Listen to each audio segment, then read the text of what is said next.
Washington. The joint U.S.-India statement has not only urged Pakistan to take immediate action against all terrorist groups, but also left open the option of asking the Financial Action Task Force, FATF, to further tighten its anti-money laundering and terrorism financing standards.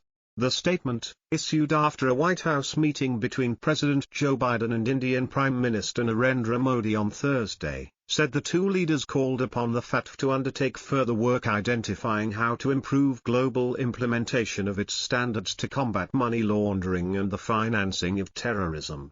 Uzair Yunus, a South Asian scholar with the Atlantic Council Washington, said this should be a cause of concern for Pakistan because there's evidence that when pushed on the FATF side, Pakistan does comply with specific demands like this. He referred to the Sajid Mir case, adding that in the fall of 2021, Sajid Mir was brought back from the dead when Pakistan faced similar pressures. Opens up possibility of Indian-influenced designations to press Islamabad into action.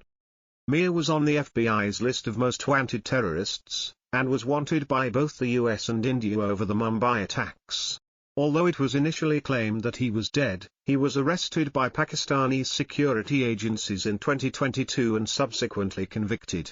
The statement also underlines the cooperation between the US and Indian governments on counter-terrorism designations and homeland security cooperation, including in intelligence sharing and law enforcement cooperation.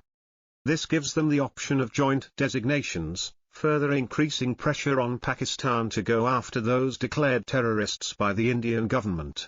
The statement called on Pakistan to take immediate action to ensure that no territory under its control is used for launching terrorist attacks and called for the perpetrators of the 26/11 Mumbai and Pathankot attacks to be brought to justice. At their White House meeting, Biden and Modi reiterated the call for concerted action against all UN-listed terrorist groups including Al-Qaeda, the so-called Islamic State, IS, Lashkar-e-Taiba, LET, Jaish-e-Mohammed, JEM, and Hizb-ul Mujahideen.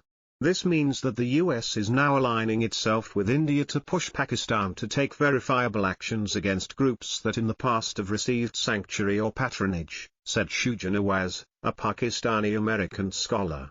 Significant that nothing is said about Indian repression in Kashmir or Manipur or curtailing Gandhi from Parliament, he noted.